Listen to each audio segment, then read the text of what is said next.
10 ปีสำหรับเป็นตอนนี้ประมาณบ่าย3 โมงเลยลูกหลานท่านใดยังไม่ได้พระพิฆเนศมารับพระพิฆเนศนะลูกหลานที่ยังไม่ได้พระพิฆเนศก็ใจเล่นโอ้เบิดกัน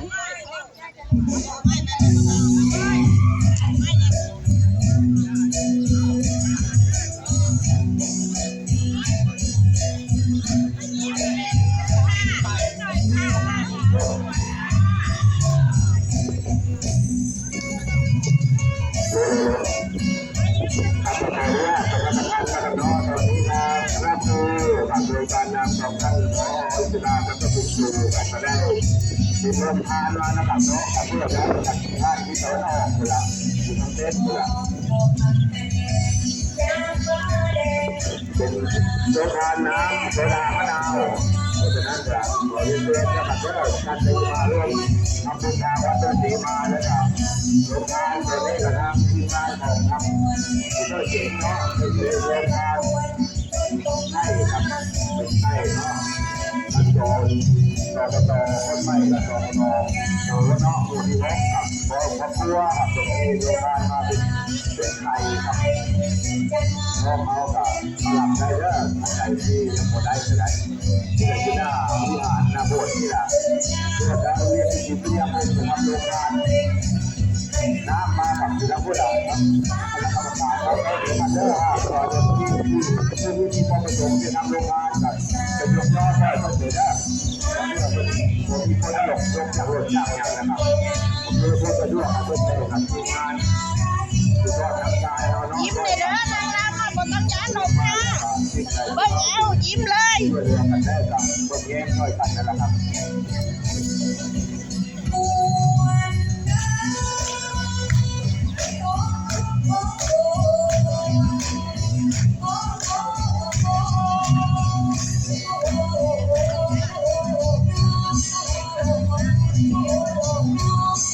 จ้าสำหรับที่น้องเขาเนี่ยให้มีแต่เรื่องน้ำตรงกับทั้งที่เลยครับทั้งที่เลยด้านที่อยู่หน้าโรงเกลือนี่แหละครับก็วิรัตถึงจะวางประกอบเรื่องเพื่อจะดวงให้กันและที่น้องเขาสายบุญกับหน้าครับที่เดินทางมาร่วมกับวัดบุรพาจารย์กับทางวัดสุริศรีมา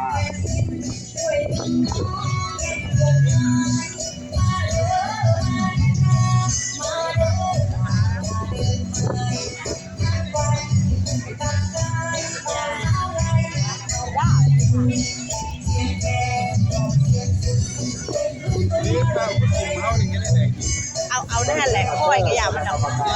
จ้าเอาตามนั่นแหละเอาว่าส่งแน่แหละสามารถขายได้ทั้งเลิกขายได้ทั้งนอกขับเดี๋ยวบอยทำมาขายที่เพจในวัดขับพอยการที่วัดเขามันแคบอยู่ครับวันนี้เกิดอยู่ที่พระอาจารย์มาจากหลายวัดครับ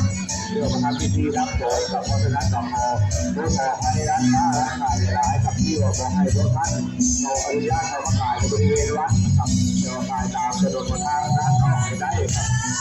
นี่จะเลยประกาศรัฐบาลให้ร้านค้าที่เป็นโครงการว่าที่มาขายของในงานในวันนี้ครับให้ขายได้